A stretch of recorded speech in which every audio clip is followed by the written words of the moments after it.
पास एक पैरेललोग्राम है, ये एक पैरेललोग्राम है हमारे पास। ये एक पैरेललोग्राम है जिसमें ये एंगल 75 डिग्री का है, ये एंगल ये है, एन है, ये एक्स और वाई है,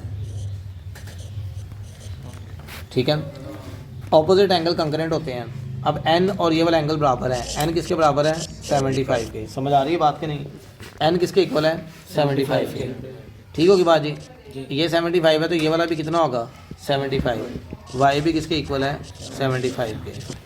समझ आ गई बात जी? अब ये वाला रह गया, एक्स रह गया और ये वाला एम रह गया। समझ आ गई बात? एक्स और एम भी बराबर है लेकिन ये हमारे पास आना चाहिए। अब सप्लीमेंट्री एंगल क्या होता है? एक्स जमा वाई करें वो 180 होना चाहिए। एक सीधी लाइन पे जो एंगल होता है वो 180 होता है, उसे सप्लीमेंट्री कहते हैं। अब यहाँ पे वाई कितना है? 75 है। इस तरफ आके ये 75 माइनस होगा, 180 माइनस 75, ये कितना आएगा? 105। एक्स कितना आ गया? 105। ठीक होगी बात जी? अब एक्स अगर 105 है तो एम भी कितना होगा? 105। ले जी आंसर आ गया उसका। समझ आ गई बात जी?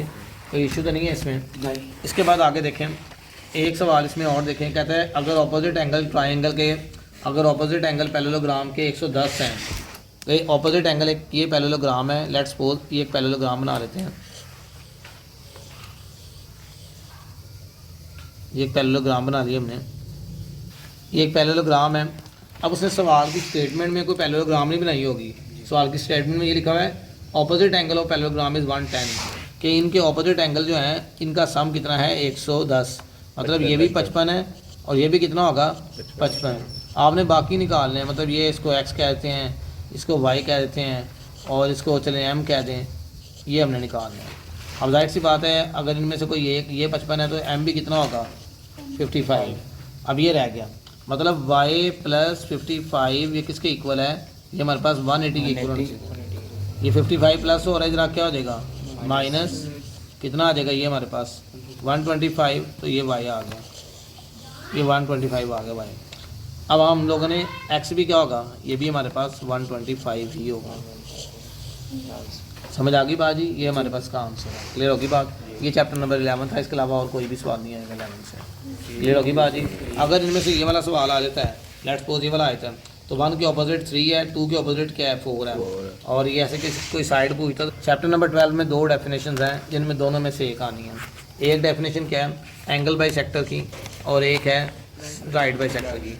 Angle by sector, by sector का मतलब वैसे याद रखना है, बाई कहते हैं 2 को, बाई किसको कहते हैं? 2, और सेक्टर कहते हैं हिस्से। ठीक है, ठीक है। एंगल बाई सेक्टर के एंगल के 2 हिस्से हो जाएं। ठीक है।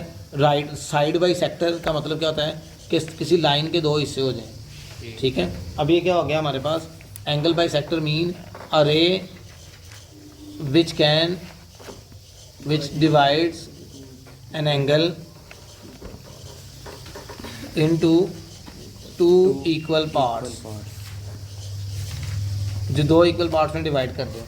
ठीक है, वो हमारे पास क्या कहलाएगी? Angle bisector. और एक परपेंडिकुलर लाइन, जो एक लाइन सेगमेंट को 2 इक्वल हिस्सों में डिवाइड कर दे, वो क्या कहलाएगी? Right bisector. ठीक है। A perpendicular line which divides a line segment into 2 equal parts, वो क्या कहलाएगी हमारे पास? वो हमारे पास कहती है ये right by sector. Chapter number 13 में बड़ा ही इंपॉर्टेंट सा साहब है। वो कहता है किसी पॉइंट का लाइन से फासला कम से कम कितना हो सकता है? So perpendicular distance is a shortest distance. ठीक है, परपेंडिकुलर डिस्टेंस हमारे पास क्या होगा? Shortest distance. ठीक होगी बात जी? इसके बाद चैप्टर नंबर 8 में 2 डेफिनेशंस हैं। एक है ऑर्डर्ड पेयर। ऑर्डर्ड पेयर क्या है? कि elements right in specific order, के एलिमेंट को स्पेसिफिक ऑर्डर में लिखते हैं x, y। तो ये हमारे पास क्या कहलाएगा? ऑर्डर्ड पेयर कहलाएगा। Elements rights in specific order, देखें ज़रा इसको, एलिमेंट्स को एक स्पेसिफिक ऑर्डर में लिखते हैं x, y में, तो ये क्या कहलाता है? Ordered pair. ठीक है। कार्टेशियन प्लेन या कोऑर्डिनेट प्लेन अगर दो परपेंडिकुलर लाइन एक दूसरे को इक्वली डिवाइड करती हैं तो इसे कार्टेशियन प्लेन कहते हैं। ठीक होगी बात जी। ये हमारे पास यहाँ से आ गई 9 चैप्टर की डेफिनेशन। 9 के वैसे बाकायदा नोट्स भी हैं।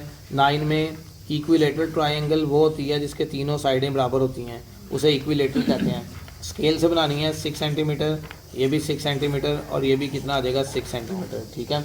और उसके बाद आइसोलेसिस ट्रायंगल। आइसोलेसिस ट्रायंगल जैसे हमारे पास है जिसमें दो साइडें बराबर होती हैं। ठीक है।